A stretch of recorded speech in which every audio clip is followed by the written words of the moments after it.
കലാഭവൻ നവാസിന്റെ മരണം വളരെയധികം വേദനയായിരുന്നു ഓരോരുത്തരിലും ഉണ്ടാക്കിയത്. അദ്ദേഹത്തെ ഇത്രത്തോളം ആളുകൾ ഇഷ്ടപ്പെട്ടോ എന്ന് പോലും തോന്നുന്നത് ഒരു പക്ഷേ മരിച്ചതിന് ശേഷമായിരിക്കും. മലയാളത്തിൽ വളരെ മനോഹരമായിട്ടുള്ള ഒരുപാട് കഥാപാത്രങ്ങളെ അവതരിപ്പിച്ചിട്ടുള്ള ഒരു വ്യക്തിയാണ് കലാഭവൻ നവാസ്. മാട്ടുപ്പെട്ടി മച്ചാൻ എന്ന സിനിമയിൽ നവാസിന്റെ ഒരു പീക്ക് ലെവൽ പെർഫോമൻസ് ആണ് കാണാൻ സാധിച്ചത്. ഹാസ്യമൊക്കെ വളരെ നല്ല രീതിയിൽ കൈകാര്യം ചെയ്യാൻ സാധിക്കുന്ന, അതേപോലെ നല്ല രീതിയിൽ പാടാൻ സാധിക്കുന്ന ഒരു ഗായകൻ കൂടിയായിരുന്നു നവാസ്. അതുകൊണ്ട് തന്നെ നവാസിനെ വളരെയധികം ഇഷ്ടമായിരുന്നു ആളുകൾക്കൊക്കെ എന്ന് പറയുന്നതാണ് സത്യം. ആളുകൾ വലിയ ഇഷ്ടത്തോടെ ആയിരുന്നു നവാസിന്റെ ഓരോ വാർത്തകളും ശ്രദ്ധിച്ചിരുന്നത്.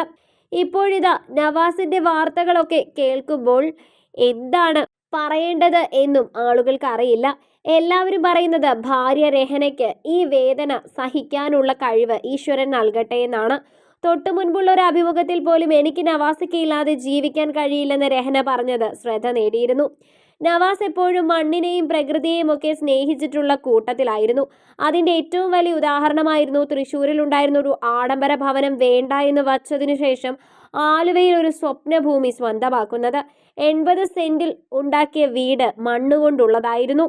അത്രത്തോളം പ്രകൃതിയെ ഇഷ്ടപ്പെട്ടിരുന്നു. അതേ വീട്ടിൽ തന്നെ ഉണ്ട് പല തരത്തിലുമുള്ള പച്ചക്കറികളും ഫ്രൂട്ട്സും ഒക്കെ. വളരെ സന്തോഷത്തോടെ തന്നെയായിരുന്നു ഇതിനെയൊക്കെ ഭാര്യയും ഭർത്താവും നോക്കിയിരുന്നത്. ആ വീട്ടിലേക്ക് തിരികെ വരണമെന്ന മോഹം ചെറുതായിരുന്നില്ല നവാസിന്. ഷൂട്ടിങ്ങിനിടയിൽ കുറച്ച് സമയമുണ്ടെങ്കിൽ പോലും വീട്ടിൽ പോകാനാണ് നവാസ് ആഗ്രഹിക്കുന്നത്. അന്നും അങ്ങനെ തന്നെയായിരുന്നു. ഷൂട്ടില്ലാത്തത് കൊണ്ട് വീട്ടിലേക്ക് പോകാമെന്ന് തീരുമാനിച്ച് വീട്ടിലേക്ക് വരികയായിരുന്നു. കുട്ടിക്കാലത്ത് ഒരുപാട് ബുദ്ധിമുട്ടുകളും പ്രയാസങ്ങളും ഒക്കെ അനുഭവിച്ചിട്ടുള്ള ഒരു വ്യക്തിയാണ് നവാസ്.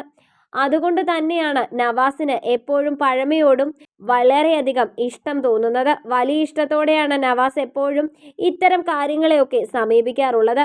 വീട്ടിലുള്ള കൃഷികൾ കാണുമ്പോൾ തന്നെ അത് മനസ്സിലാക്കാൻ സാധിക്കുമെന്നും അറിയാൻ കഴിയും.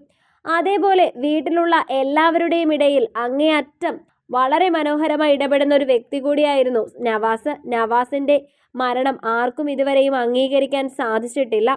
അതേസമയം നവാസിന്റെ വീട്ടിൽ ഒരു ഫാഷൻ സ്റ്റോറും ഒരു കിൻഡർ ഗാർഡനുമുണ്ട്. കുട്ടികൾക്ക് വേണ്ടി ഒരുക്കിയിരിക്കുന്ന ഒരു കിൻഡർ ഗാർഡനാണ്. അതേപോലെ ഫാഷൻ സ്റ്റോറും രഹനയുടേത് തന്നെയാണ്. ഇത്തരം കാര്യങ്ങളൊക്കെ ചെയ്തതുകൊണ്ട് തന്നെ ഒരു ബിസിനസ് സംരംഭകയായി ഇനി രഹനയ്ക്ക് മുൻപോട്ട് പോകാം എന്നതാണ് സത്യം. നവാസ് ഇല്ലെങ്കിലും രഹന ഒരിക്കലും വേദനിക്കരുതെന്ന് നവാസ് ആഗ്രഹിച്ചിരുന്നു എന്ന് പറയുന്നതാണ് സത്യം. അതുകൊണ്ടായിരിക്കും ഒരുപക്ഷെ തൻ്റെ പ്രിയപ്പെട്ടവൾക്ക് വേണ്ടി നവാസ് എല്ലാം കരുതിയിട്ട് പോയത്. താനില്ലാതെ അവൾക്ക് ജീവിക്കാൻ കഴിയില്ല എന്ന് പറയുന്നത് വ്യക്തമായി നവാസിന് മനസ്സിലായിട്ടുണ്ടാവും.